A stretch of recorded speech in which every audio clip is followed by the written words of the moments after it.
Alright, hallelujah. Hallelujah. Good, I like that. Okay, so shall we start with the question? Last week నేను ఏం చెప్పాను, దేని గురించి మాట్లాడాను నేను? Okay, good. చదివారా ఇంటికి వెళ్ళి? Yeah, amazing. Okay, so now the question. ఇప్పుడు మనకు మొత్తము మీరు చాప్టర్ అంతా చదివినప్పుడు రైట్, ఇప్పుడు మనం ఏమనుకున్నాము, ఆ రోజు ఇజ్రాయేలీలు ఏదైతే వాళ్ళు పాపం చేసుకుంటారో సంవత్సరం మొత్తంలో ఒక రోజు, ఆ సంవత్సరం మొత్తంలో ఒక రోజు ప్రధాన యాజకుడు ద హోలీ ప్లేస్కి వెళ్ళి ఇవన్నీ ప్రేయర్స్ కానీ లేకపోతే అక్కడ ఏదైతే బలి అర్పించాలో అది చేస్తారు. Correct right. ఆ రోజు ఏదైతే ఉందో దాన్ని ఏమంటారు? ఆ రోజు పేరేమి? దాన్ని ఏమని బైబిల్ చెప్తుంది? ఏ రోజు? ఒక రోజు కదా, సంవత్సరం మొత్తంలో ఒక రోజు. ఆ రోజుని బైబిల్లో ఏమని అన్నారు? లేదా అంటే మీరు చదవలేదు.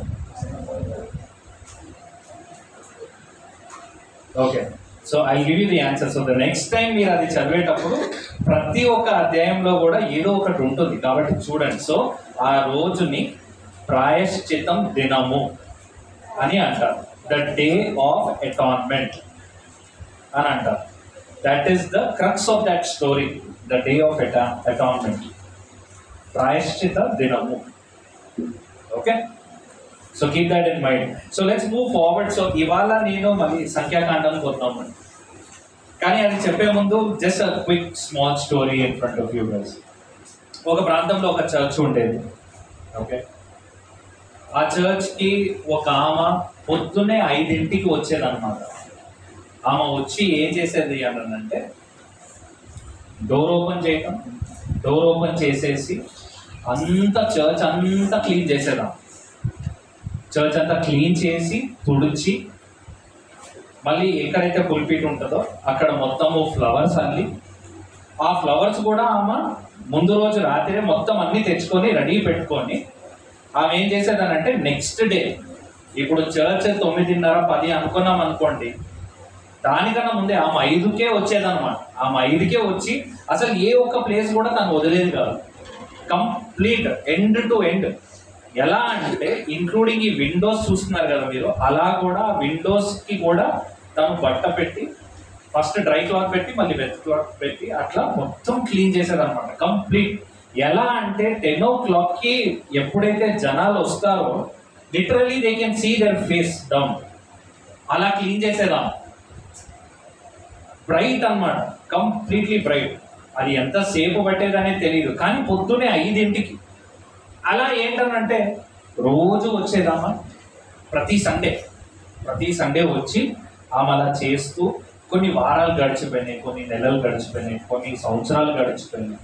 ఒకరోజు ఏం చేశారంటే ఆ చర్చ్లో ఒక గెస్ట్ పాస్టర్ని పిలిచారన్నమాట బోధించడానికి సండే రోజు. ఆయన ఏం చేశారు, same as usual she did the same work. అంటే పొద్దునే 5 వచ్చింది, మొత్తం సిద్ధపాటు చేసేసింది, అంతా రెడీ అయిపోయింది, జనాలు రావడం స్టార్ట్ చేసేసారు. కానీ అక్కడ పాస్టర్ గారు ఏంటనంటే ప్రేయర్ చేశారు. ఫస్ట్ మనం ఎప్పుడైనా కూడా ఏది స్టార్ట్ చేసినా చర్చ్లో ప్రేయర్ ద్వారాగా స్టార్ట్ చేస్తాం కాబట్టి ఆయన ప్రేయర్ స్టార్ట్ చేశారు. ప్రేయర్ స్టార్ట్ చేసినప్పుడు ఆయన ఏమన్నాడు అంటే, నాకు ఎందుకో నేను ఇక్కడ ఎప్పుడైతే ఈ చర్చ్లో అడుగు పెట్టానో అప్పటి నుంచి దేవుడు ఎట్లా అంటే ఏదో ఒక విషయం గురించి నాకు చాలా మాట్లాడమని మీతో చెప్తున్నాడు. ఒక మనిషి గురించి నువ్వు ఎట్లయినా కూడా అందరికీ చెప్పాలి, తను ఎవరో ఏం చేసిందో అనేది దేవుడు నాతో మాట్లాడి మీ అందరికీ చెప్పాలని అనుకున్నాడు. కాబట్టి ఆయన ఏమన్నాడు, ఆయన బయట గెస్ట్ పాస్టర్, ఆయనకు తెలియదు ఎవరు ఉంటారు ఏంటి, ఓన్లీ సంఘ కాపరికి మాత్రమే తెలుసు కానీ ఎవరు చేస్తారో తెలుసు. కానీ ఆయన ఏమన్నాడంటే ఆ రోజు ఈ చర్చ్లో మనం అందరం వచ్చే కన్నా ముందు ఎవరో ఒకరు ఈ చర్చ్లో అడుగు పెట్టారు. వాళ్ళు ఎంతో మనసుతో దేవుడిని ఆరాధిస్తూ స్తుతులు పాడుకుంటూ ఎవరో ఇక్కడ ఏదో పని చేశారు. వాళ్ళ గురించి దేవుడు నాకు మీ అందరికీ చెప్పమని నాకు ఇది ప్రణాళిక వచ్చింది అన్నారు. అని ఎవరో నాకు తెలియదు అని అంటే అప్పుడు ఆయన సంఘ కాపరి వైపు చూసి, బ్రదర్ ఇక్కడ మొట్టమొదటిగా సండే రోజు మనం చర్చికి స్టార్ట్ అయ్యే ముందు ఫస్ట్ ఈ చర్చ్లో ఎవరు అడుగు పెడతారు అని అంటే ఆయన ఏంటి అనుకున్నాడు, ఏంటంటే ఒక ఆమె ఉంది బ్రదర్, ఆమె వస్తుంది. ఎందుకనంటే ఆమె వచ్చి ఫస్ట్ ఎల్డర్స్ అన్నారు అని అంటే, అది కాదు, ఫస్ట్ పొద్దున్నే ఎవరు వస్తారు అని అంటే 5 o'clockకి ఒక ఆమె వస్తుంది బ్రదర్, ఆమె వచ్చి మొత్తం ఇదంతా సిద్ధం చేసి మనకు రెడీ పెడుతుంది అని అంటే, ఆమె గురించే నేను మాట్లాడాలనుకున్నాను. దేవుడు నాకు బయలుపరిచింది ఏంటంటే, ఆమె విషయము మీ అందరికీ తెలుసో లేదో నాకు తెలియదు. ఆమె ప్రతి సండే వస్తుంది, ఆమె క్లీన్ చేస్తుంది, అన్ని సిద్ధం చేస్తుంది. మనం రాగానే అసలు చర్చ్లో ఎంటర్ అవ్వగానే దేవుడు కృప ఎంతో క్లియర్గా మనకు కనిపించేస్తుంది.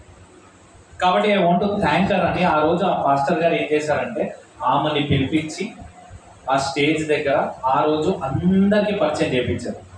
అండ్ తను చేసే పనిని, ఆమె కన్నా కూడా ఆమె చేసే పని గురించి అందరికి చెప్పాడు ఆ రోజు. హల్లెలూయా. ఆ రోజు ఆమె అనుకుందా ఇలా జరుగుతుందని? అనుకోలేదు కదా. పోనీ ఇలా ఏమన్నా నాకు ఫ్యూచర్లో జరుగుతుందని అనుకొని ఆమె చేస్తుందా ఆ పని? కాదు. మనం ఒక బిల్డింగ్ కడతాం. మనం ఒక బిల్డింగ్ కట్టాక ఇప్పుడు అపార్ట్మెంట్స్ ఉన్నాయి, అపార్ట్మెంట్స్ కడతాం. కట్టినాక దాని పేరు బయట రాస్తారు, ప్రాపర్టీ పేరు ఏదైనా కావచ్చు, డిఎల్ఎఫ్ అని, రహేజా మైండ్ స్పేస్ అని, ఏదైనా అనుకోవచ్చు. కానీ ఎప్పుడైనా మనము ఆ కట్టే వాళ్ళు ఎవరైతే అక్కడ పనిచేశారో వాళ్ళ గురించి ఆలోచిస్తామా? చెయ్యం. మనం ఏమనుకుంటాం, అబ్బా బిల్డర్ ఏం కట్టించాడు రా బాబు, సూపర్ కట్టించాడు, అసలు ఇది ఆ టెరస్ మీద నుంచుంటే డైరెక్ట్ ఆకాశం తాకినట్టే ఉంది అసలు. కానీ అంత పైకి కట్టేదానికి ఆ బిల్డర్ కట్టాడా? మెయిన్ అక్కడ పనిచేసిన వాళ్ళు ఎవరు? ఆ మేస్త్రి. కానీ వాళ్ళ గురించి ఎవ్వరు గుర్తించారు. కానీ మీరు చూడండి, బైబిల్లో నేను సంఖ్యాకాండంలో మీకు అందరి ముందు తీసుకొని రావాల్సిన అంశం కూడా అది. 3వ అధ్యాయం మీరు రండి, 36, 37 ఒక్కసారి చదవండి. Numbers chapter 3 verses 36 and 37. మెరారి కుమారులు మందిరము యొక్క పలకలను, దాని అడ్డకర్రలను, దాని స్తంభములను, దాని దిమ్మలను, దాని ఉపకరణములన్నిటినీ, దాని సేవకులకైనవన్నిటినీ, దాని చుట్టూనున్న ప్రాకార స్తంభములను, వాటి దిమ్మలను, వాటి మేకులను, వాటి తాళ్ళను కాపాడవలసిన వారు. హల్లెలూయా. వీళ్ళంతా ఏం పని చేశారండి? అక్కడ మీరు చూడండి, అది చాలా అంటే ఎవరము గుర్తించిన పని. కానీ వాళ్ళు చేసే పని ఎంత ఇంపార్టెంట్ అంటే, అవి కానీ వాళ్ళు చేయకపోతే ఆ రోజు దేవుడు రాజ్యం అక్కడ నిలబడేదా? మీకు ప్రణాళిక ఉండొచ్చు, మీరు ఖచ్చితంగా మీరు పని చేస్తారు కాదని అన్నట్లేదు. కానీ దేవుడు వాళ్ళని కూడా ఎంచుకున్నాడు. ఎందుకు ఎంచుకున్నాడు అని అంటే, వాళ్ళు కానీ ఆ రోజు ఆ పని చేయకపోతే, చిన్న చిన్న పని, కర్టన్స్ కానీ, వాళ్ళకి ఏదో స్టేజ్ మీద ఏదో పులిపీఠం మీద చేయమని అది కాదు వాళ్ళకి చెప్పింది. చిన్న చిన్న విషయాలు, ఎత్తుకొని వెళ్ళటము, కర్రలు, అలాగే రాడ్స్ మీద కర్టన్స్ పెట్టడము, ఇవన్నీ కొన్నిసార్లు మనకై మనం పరీక్షించుకోవాలి. మనం చర్చ్లో వస్తాం, మనం అందరం సంఘమే. కానీ ఒక్కొక్కసారి సంఘంలో ఏదన్నా మనం చర్చ్లో పని జరిగితే ఎంతమంది ముందుకు వస్తారు? అది చిన్న పనే కావచ్చు, మరి మీరు లైఫ్లో ఎప్పుడు చేయకపోయి ఉండవచ్చు. కానీ దేవుడు మీతో మాట్లాడుతున్నాడు ఏంటంటే అది చెయ్యాలి. ఎందుకనంటే మనం అందరం ఒక సంఘం. ఎవరి కోసం చేస్తున్నాం? మా కోసం కాదు మీరు చేసేది. ఇదంతా ఎవరి కోసం చేస్తున్నారు? దేవుడి కోసం. దేవుడు ఏమన్నాడు? ఏదేమైనా కానీ నువ్వు చేసే ప్రతి కార్యాన్ని నేను చూస్తున్నాను, అలాగే నువ్వు చేసిన దానికి ఖచ్చితంగా నీకు రెట్టింపు దీవెన నేను ఇస్తాను అని అన్నాడు. హల్లెలూయా. ఈ అధ్యాయంలో నేను చెప్పే విషయం కూడా చిన్న, అంటే they were very low people. వాళ్ళకి పెద్ద హోదా లేదు, వాళ్ళ గురించి పెద్దగా సరే కట్టేసినాక వాళ్ళ గురించి ఏమన్నా వచ్చి వాళ్ళకి ఏమన్నా గిఫ్ట్స్ ఇచ్చారా? ఇవ్వలేదు, ఎవరు ఇవ్వలేదు, ఏం చేయలేదు. కానీ దేవుడు ఏమన్నాడు అంటే, మీ ప్రయాస ఎప్పుడూ వ్యర్థం కాదు. అందుకనే మొదటి కొరింథీయులకు రాసిన పత్రిక 12వ అధ్యాయం 22వ వచనంలో మన గురించి ఏమంటారో చూడండి. 1 Corinthians chapter 12 verses 22. శరీరము యొక్క అవయవములలో ఏవి మరి బలహీనములుగా కనబడును, రైట్. అవి మరి అవశ్యములే. కరెక్ట్. అంటే ఏంటి, మనం చాలాసార్లు అంటాం కదా, నాకు ఇది కాదు బ్రదర్, నేను ఇది చెయ్యలేను, ఎందుకంటే చాలా వీక్గా ఉన్నాను. Okay, see they might be various reasons, నేను కాదని అన్నట్లేదు. కానీ నీకు ఏదైతే నీ వల్ల అవుతుందో, లేకపోతే నువ్వు ఏం చేయగలుగుతావో డూ ఇట్. ఎప్పుడు don't expect what are you getting out of it. చాలా మంది ఏమంటారంటే, నేను ఒక పని చేయాలంటే నాకు ఏమి ఇస్తావు, నాకేం చేస్తావు. ఇదే మన స్వభావం ఇవాళ రేపు. వితౌట్ ఎక్స్పెక్టేషన్ మనం ఏ పని చేయం. స్పెషల్లీ మందిరంలో విషయంలో అయితే అసలే చేయం. ఒక చైర్ అంటే తీసుకొని వెళ్ళట్టు పెట్టమన్నా కూడా ఏంటంటే నేను చైర్ పెడతాను, నాకే చైర్ పెడతాను, నువ్వు నన్నే చెప్తావు చైర్ తీసుకుని వెళ్ళి పెట్టమని. No, that's not how it is. You never know, maybe దేవుడు ఆ రోజు నీతో అదే మాట్లాడాలనుకున్నాడు. మనం అనుకుంటాం చాలాసార్లు ఈ విషయాలు మీరు గమనించండి. చాలా చర్చెస్లో కానీ చాలా మంది దేవుడు పిలుపు ఏంటి, దేవుడు పిలుపు ఏంటి అని అన్నారు. దేవుడు పిలుపు అంటే నీ దగ్గరకు వచ్చి అరే బాబు అని ప్రతిసారి చెప్పాల్సిన అవసరం లేదు. మేబీ ఆ రోజు నీతో ఆ చిన్న పనితో కూడా నీతో మాట్లాడాలనుకున్నాడేమో. Why don't you take that thing? నాకు ఈ పని చెప్తేనే దేవుడు నాతో మాట్లాడాడని అది మనం అనుకుంటాం. దేవుడు మాట్లాడే విధానం ఎంతో గొప్పది. నువ్వు అనుకుంటావు, ఓకే ఇవాళ నేను చేరబెట్టాను, నాకు ఏమొచ్చిందని నేను ఇది చేస్తే. నీకు ఏ సమయంలో ఏది రావాలో అదే వస్తుంది నీకు. హల్లెలూయా, రైట్. ఇప్పుడు మీరు అదే గమనించండి. ఇది ఒక వైపు నుంచి అయితే అదే నేను నంబర్స్ అంటే సంఖ్యాకాండం నేను మొత్తం ధ్యానం చేస్తున్నప్పుడు, అంటే ఇలాంటి out of the box story గురించి ఆలోచిస్తున్నప్పుడు లిటరల్లీ నేను చెప్తున్నాను, నాకు 3 స్టోరీస్ కనపడింది. 3. This was the first one. Second నేను చెప్తాను, మూడోది నేను హోంవర్క్ ఇస్తాను అందరు. నెక్స్ట్ వీక్ మీరు వచ్చాక చెప్పాలి, అది ఏంటో నేను లాస్ట్లో చెప్తాను. సెకండ్ స్టోరీ గురించి కూడా నేను వివరించే ముందు మీరు గమనించండి.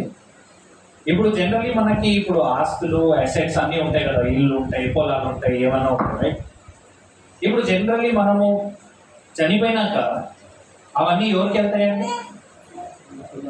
మన పిల్లలకి వెళ్తాయి, కరెక్ట్. కానీ ఆ కాలంలో ఎలా ఉండేదని అంటే, నీ పిల్లలకి ఆ ఆస్తులన్నీ కూడా వెళ్ళాలి అని అంటే వాళ్ళు కేవలం మగపిల్లలు అయ్యే ఉన్నారు, ఆడపిల్లలకి లేదు అప్పుడు.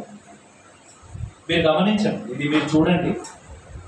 ఈవెన్ ఫర్ దట్ మ్యాటర్ భారతదేశంలో కూడా ఈ యాక్ట్ ఒకటి HUF అని ఒక లాని ఇంట్రడ్యూస్ చేశారు. ఎప్పుడు 1956లో. ఆ లా ఏంటంటే HUF అంటే హిందూ అన్డివైడెడ్ ఫ్యామిలీ అనేది ఒక లా 1956లో తీసుకొని వచ్చారు, సుప్రీంకోర్టు ముందు పెట్టారు. కానీ ప్రాబ్లం ఏమైంది అని అంటే, అది తీసుకొచ్చారు కానీ అది అప్రూవ్ చేయలేదు సుప్రీంకోర్టు. అప్పటి నుంచి దాని గురించి వాదన జరుగుతూనే ఉండాలా. ఏంటని అంటే ఓన్లీ మగపిల్లలకి ఎందుకు ఇవ్వాలి? ఇప్పుడు కొన్ని ఫ్యామిలీస్లో ఎలా అంటే వాళ్ళకి మగపిల్లలు ఉండవు, మగపిల్లలు లేనప్పుడు అప్పుడు ఏంటి పరిస్థితి అని. అప్పుడు ఏమైంది, ఆ యాక్ట్ గురించి నేను మీకు ఎందుకు చెప్తున్నానంటే దాన్ని నేను బైబిల్తో రిలేట్ చేస్తాను. లేదా 1956లో మీరు సుప్రీంకోర్టులో పెట్టినప్పుడు వాదించారు, చేశారు, కానీ అది అప్రూవ్ కాలేదు. మళ్ళీ తీరా 2005లో దాన్ని సుప్రీంకోర్టు సరే మీరు ఇంత కష్టపడుతున్నారు, మీరు ఇన్ని మాటలు అంటున్నారు కదా, తీసుకురండి మా దగ్గర, అసలు మీ లా ఏమంటుంది మేము ఒకసారి చూస్తాం, దాన్ని బట్టి చేస్తాము అన్న. 2005 నుంచి అది అమల్లో రావటానికి భారతదేశంలో సెప్టెంబర్ 9వ తారీఖు 2020 సంవత్సరం సెప్టెంబర్ 9, 2020 సుప్రీంకోర్టు ఏం చేసిందనంటే అది అప్రూవ్ చేసింది. ఏంటి అనంటే, సపోజ్ ఒక ఫ్యామిలీలో సపోజ్ బాయ్ అండ్ గర్ల్, ఆడపిల్లలు మగపిల్లలు అందరూ ఉంటే సమానంగా వాళ్ళకి మీ ఆస్తులు పంచాలి. సపోజ్ వాళ్ళ దగ్గర ఎవరైనా మగపిల్లలు లేకపోయినా, వాళ్ళ దగ్గర ఆడపిల్లలు ఉన్నా వాళ్ళకు కూడా సమానంగా పంచాలి అనేది 2020లో ఇది పాస్ అయింది భారతదేశంలో. ఇప్పుడు everybody is going through that. ఎవరైనా చెయ్యకపోతే మీరు బై లా కోర్టుకి వెళ్ళిపోవచ్చు. ఆ అవకాశం మనకు ఉంది ఇప్పుడు భారతదేశంలో. కానీ మీరు చూడండి, నేను ఇది చదివేటప్పుడు ఐ వాజ్ షాక్. ఏంటనంటే భారతదేశంలోనే ఈ చట్టం రావడానికి మనకి ఎంత ఆల్మోస్ట్ ఆల్ 1956 నుంచి 2020 వరకు రాలేదు. 2020లో అమలైంది.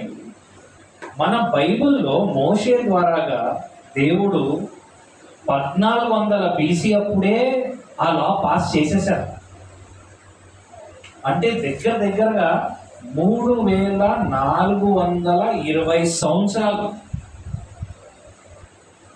1400 BC దగ్గర నుంచి 2020 వరకు మీరు చూస్తే 3420 సంవత్సరాలు పట్టింది అది దేశంలో రావడానికి. కానీ మన బైబిల్ ఎంత గొప్పది అన్నాను.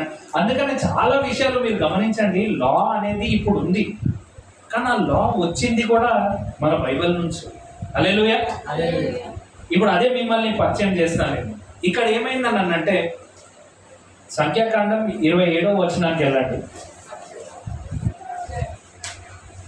27వ అధ్యాయం, నంబర్స్ చాప్టర్ 27 verses 4. అతనికి కుమారులు కలగలేదు. రైట్. అతనికి కుమారులు లేనంత మాత్రము చేత మా తండ్రి పేరు అతని వంశంలో నుండి మాసిపోనేలా మా తండ్రి సహోదరులతో పాటు స్వాస్థ్యమును మాకు దయచేయమని. అప్పుడు మోషే వారి కొరకు యెహోవా సన్నిధిని మనవి చేయగా, Can you read this once again? అతనికి కుమారులు కలగలేదు. అతనికి కుమారులు లేనంత మాత్రము చేత మా తండ్రి పేరు అతని వంశంలో నుండి మాసిపోనేలా మా తండ్రి సహోదరులతో పాటు స్వాస్థ్యమును మాకు దయచేయమని. ఇప్పుడు మీరు ఆ మొత్తం అధ్యాయం చదివితే వాళ్ళ ఫాదర్ గురించి ఎక్కడ ఎక్కువ రాసలేదు. ఆయన చనిపోయేటప్పుడు ఆయనకి 5 కుమార్తెలు.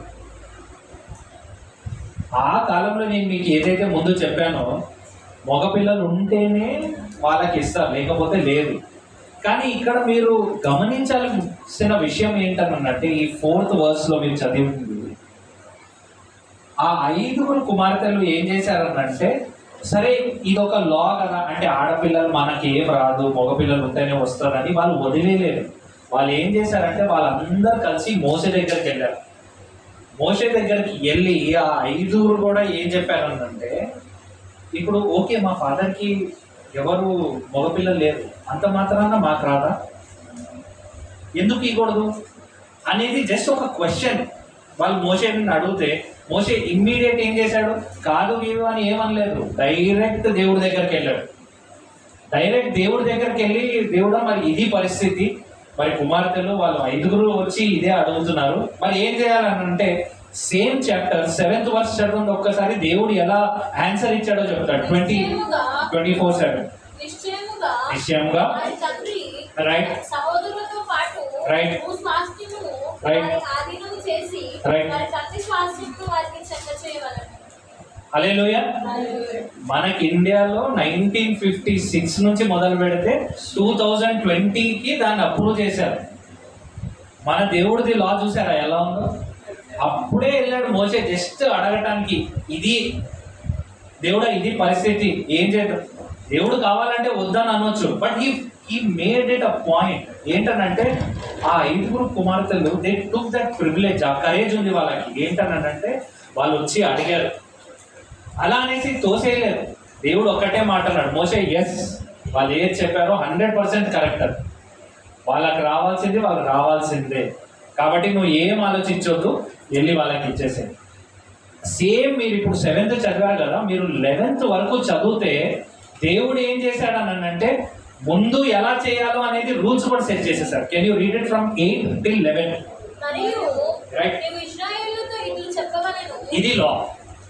ఒకడు కుమారుడు లేక ప్రతిపొందిన ఎడల మీరు వారి భూస్వాస్థ్యమును వారి కుమార్తెలకు చెందచేయవలెను. అబ్సల్యూట్లీ. వారికి కుమార్తె లేని ఎడల వారి అన్నదమ్ములకు వారి స్వాస్థ్యమును ఇయ్యవలెను. వారికి అన్నదమ్ములు లేని ఎడల వారి భూస్వాస్థ్యమును వారి తండ్రి అన్నదమ్ములకు ఇయ్యవలెను.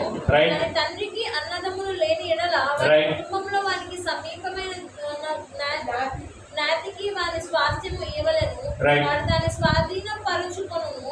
యెహోవా మోషేకు ఆజ్ఞాపించినట్లు ఇది ఇశ్రాయేలీయులకు విధింపబడిన కట్టడ.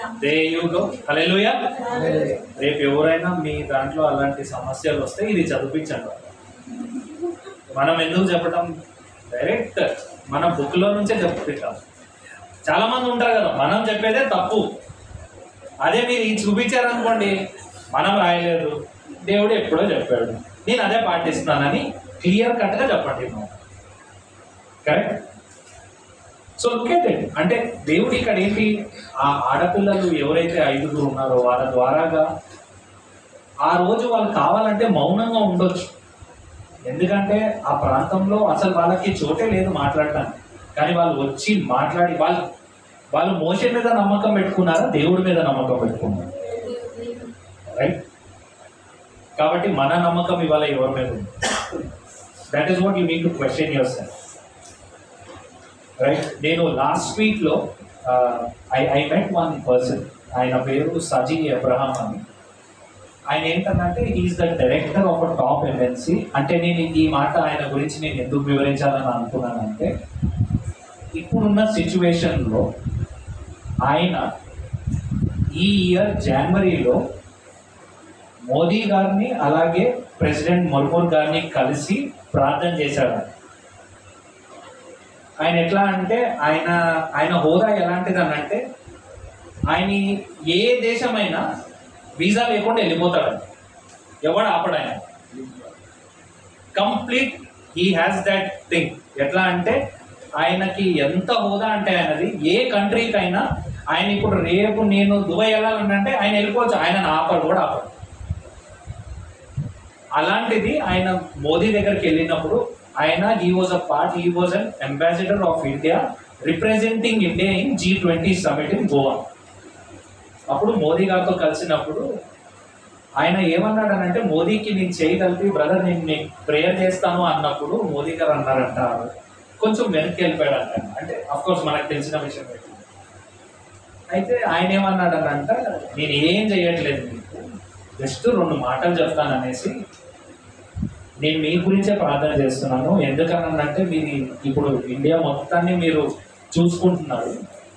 నేను ఆయనని ఏం అడుగుతున్నాను అంటే, ఈ మొత్తం లోకాన్ని ఆయన చూసుకుంటున్నాడు కాబట్టి, ఆయనే మిమ్మల్ని ఎంచుకున్నాడు కాబట్టి ఆయనను స్తుతిస్తున్నాను అని అన్నారు. Praise the Lord. Right. So I had this opportunity brother. So నేను ఎయిర్పోర్ట్కి నేను తిప్పాను. సో నాతో పాటు ట్రావెల్ చేశారు ఆయన. సో అనేక విషయాలు ఇలాంటివి చెప్తున్నప్పుడు ఒక విషయం గురించి ఆయన చెప్తే నాకు చాలా హ్యాపీ అనిపించింది. ఎంతమందికి కాఫీ ఇష్టం? కాఫీ ఇష్టమా? ప్రాణమా? లేదు, I mean you have that కదా. ఆయన ఎంత మంచి పని చేశారని అంటే, ఆయన ఏమన్నాడు, బ్రదర్ ఇప్పుడు నుంచి ఎవరైతే మీ దగ్గరకు వచ్చి, అది అన్యులు కానీ ఎవరైనా కానీ, టీయా కాఫీయా అన్నప్పుడు కాఫీ అంటారు చూడండి, ఫస్ట్ ప్రైజ్ ది లార్డ్ చెప్పండి అని. ఎందుకు బ్రదర్ అని అంటే నాకు అర్థం కాలేదు. అప్పుడు ఆయన ఇచ్చిన డెఫినేషన్ ఏంటి తెలుసా బ్రదర్? కాఫీ COFF కదా, చెప్పండి సార్. Correct, COFFE. దానికి అబ్రివేషన్ ఆయన ఏమి ఇచ్చాడనంటే, Christ offers forgiveness for everyone everywhere. Praise the Lord. ఇప్పుడు నుంచి ఆయన ఏమన్నాడు అని అంటే, బ్రదర్ ఇది మీలోనే ఉంచుకోండి, రేపు ఎవడైనా అన్నాడు అనుకో నాకు కాఫీ అంటే పిచ్చి, అసలు నాకు అసలు అవ్వదని అంటే అన్నిసార్లు ప్రైజ్ ది లార్డ్ చెప్పుకోండి. What is it? Christ offers forgiveness to everyone everywhere. Right, that is coffee. Right. కాబట్టి ఇలాంటి నేను ఎందుకు అంటున్నానంటే, మనం అనుకోవచ్చు ఇవాళ మనోళ్ళు ఆ స్థాయిలో లేరే అంటే, మనము అంటే క్రిస్టియన్స్ని మనకి చూసే విధానం బయట కూడా అలాగే ఉంది. But look at people, they are people who have change the world. ఎవరు కాదనే అంటారు. ఏంటనంటే ఇక్కడ మీరు క్రిస్టియన్స్ రాలేరు చేయలేరు, వాళ్ళ పక్కనే నుంచోబెట్టేశారు తీసుకోండి. రైట్. సో ఇవాళ నేను చెప్పింది ఈ 2 విషయాలు మీరు గుర్తుపెట్టుకోండి. ఎట్లా అంటే, డోంట్ లూజ్ యువర్ హోప్. చెప్పాలి అని అంటే మనకన్నా కూడా ఆ ప్రివిలేజ్ వేరే ఎవరికి లేదు బ్రదర్ బయట. ఎందుకనంటే ఆయన మనతో ఉన్నాడు అనే దానికి నిదర్శనం ఎన్నో ఈ చూసినప్పుడు I praise him so much. I was so happy for the fact. Today when I see you guys smiling, ఇవాళ మీ అందరు స్మైల్స్ చూస్తున్నప్పుడు కూడా నేను ఆయననే ఆరాధిస్తాను. హల్లెలూయా. రైట్. ఇప్పుడు టాస్క్ ఇలాంటి స్టోరీస్ నేను మీకు ఇప్పుడు 2 చెప్పాను కదా, అలాంటిదే సంఖ్యాకాండం 22వ అధ్యాయం. ఓకే, అది మీకు ఇప్పుడు కాదు, మీరు ఇంటికి వెళ్ళి చదివి ఆ చాప్టర్ మొత్తం చదవండి. నంబర్స్ చాప్టర్ 22 మీరు చదివి నెక్స్ట్ వీక్ మీరు వచ్చి ఆ చాప్టర్లో ఎవరి గురించి ఉంది, అది ఏంటి, దానికి ఉన్న ఇంపాక్ట్ ఏంటి, దేవుడు ఎలా ఎలా కార్యం చేశారు అనేది మీరు నాకు చెప్పాలి. ఇది టాస్క్. ఓకేనా? Numbers chapter 22. Thank you.